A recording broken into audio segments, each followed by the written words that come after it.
Hi, my name is Teresa. Today we're going to talk about how to effectively network and how to stand out at an event. Let's go!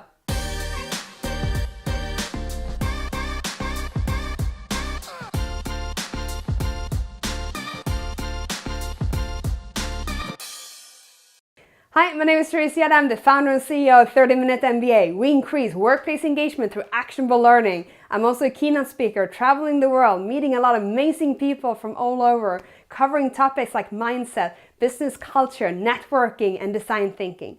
And today we're going to talk about how to network effectively and getting more out of that event. So this is a rich topic and there's a lot of things to cover, but we are going to talk about things you can do before an event, during and after. But first I want you to imagine you're going to this event. You've been looking forward to it for a long time. You have there's a speaker there that you are really excited about seeing. But when you arrive, you feel a little bit uncertain or not really excited, or suddenly you get nervous.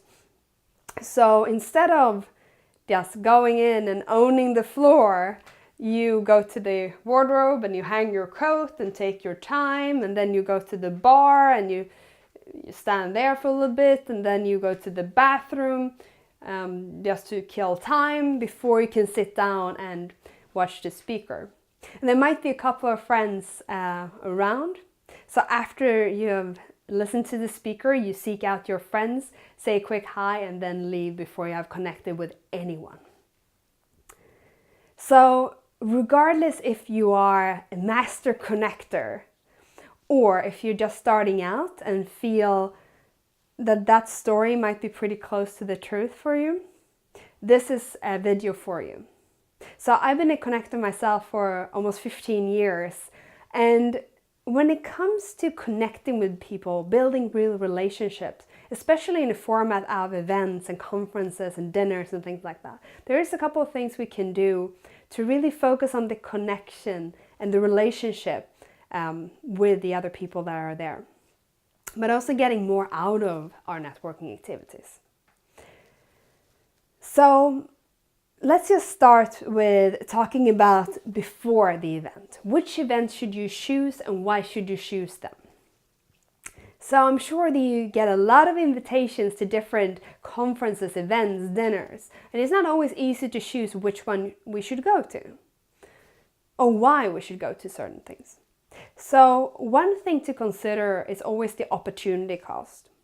And the opportunity cost basically means if you go to event A, and you can choose between A and B, the opportunity cost for event A is B.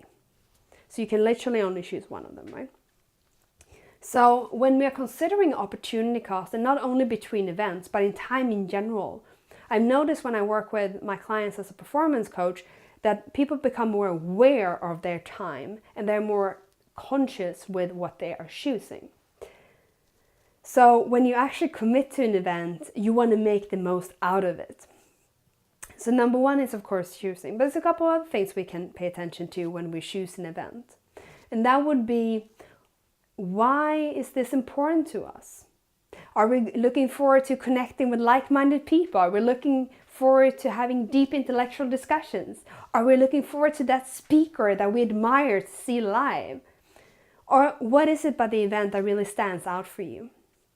And then use some kind of rule when we're evaluating events. Could be a really effective way of doing it, especially when we get a lot of incoming. And of course, it's important also to consider where can you contribute. So as a giver, it's all about giving value to others as well as getting value yourself. But this is an important aspect of networking that is important to remember. That networking is about building deep relationships over time that is based on giving value to others and showing that you care about others. So choosing what event is of course number one, and having a clear way of evaluating what you should go to and not is an important aspect of that. But another thing is to have, let's say, a specific goal with it. What is your goal with attending this event? Is it coming away with, do you want to meet a specific person and do you want to make an impression or connection with a specific person? Is that the goal? Or is the goal to be inspired and get some new ideas for that project you're working on? Or is the goal to spend time with people you care about and just have great experiences together? There's a lot of reasons why we will go to events, but it's important to know why and to have some kind of intention, goal, or why going there. So then we have what you can do during an event. And one thing there's a lot of things to cover that, but let me start with saying that when you attend, going in with the intention that you only have, let's say, an hour or 2 hours, and you're gonna make the most out of that time. You're gonna put that passion and determination that you have in other things in your life into this opportunity of connecting with amazing people is a good start. So getting in the right mindset is definitely number one. But number two is about optimizing the process. So not spending too much time on hanging the jacket and doing all of those practical things, because when you optimize that, you leave more time for what really matters, and that's the real connections. So one thing that comes to networking is about movement and moving around and with an open body language, and inviting other people to speak to you. So for instance, if you come in and you look like this and you sort of don't like to be there, you're not really in the mood, people are not really going to gravitate to you and say, oh, that looks like a happy, wonderful person that I must talk to. It's probably going to be the opposite. So having an open body language, basically like this, smiling, interacting, is a really good way of inviting people into conversations. And of course, seeking people out and asking interesting questions. And when you ask questions, also actively listening to what they're saying, instead of just secretly waiting with whatever you're planning to say until they have stopped talking. So active listening is really a great way of engaging with people. So paying attention to what they're saying and building upon what they're saying. And of course, asking things that really matters. As I mentioned, I'm a connector and I'm not a big fan of chit chat. So I don't like to talk about the weather or traffic. I like to talk about real things, like what excites you, what's your passion, what are you currently working on that you're so excited about that you can barely sleep. What's your next big goal? What are you doing at work that really challenge you and makes you grow as a person? These are the things that I love talking to people about. So, but there's a lot of things you can ask, of course, but it's important to ask things that matter and then listen, of course. I spoke about body language briefly, and there's a lot of ways of using that. And one is, imagine that you're standing in a circle of people. And you can either, if you're number 4, for instance, you can even close the circle. So it's like a round circle and no one can come in. Or you can stand a little bit on the side, which means that there's an opening in the circle. Just by doing that, you're inviting other people into the conversation. So when they come up, there's actually an opener in here and to connect with the rest of the people. So just working with your body language is another effective way. And another thing I want to mention is that when people actually come up to you, and you're standing with someone, and you might not know them that well, introducing these people to each other is another lovely way of connecting with people, even if you don't know them that well. As I said, this is a rich topic, so these are a couple of ideas that is great to think about when it comes to during the event. And of course, connecting with people and having a way to connect with them later is important, regardless if you do this on business with business cards or Facebook or LinkedIn or whatever mean you prefer. Just making sure that you can connect with them after is of course valuable. And then we have after the event. What can we do after the event?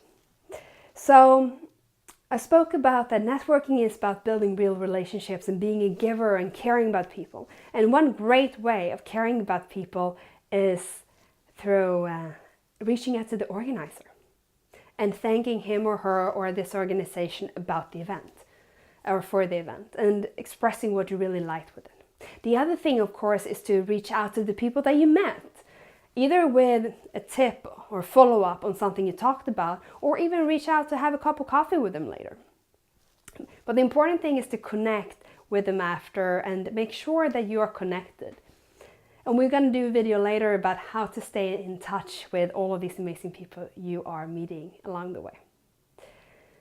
And then, of course, having an idea of how you are going to add value to your network in general. There might be people you already know in your network that you can connect this person you just met to, and that could create a lot of value for all of them. So as you hear, there's a lot of things we can do to connect with people on a deep level and really get more out of our events.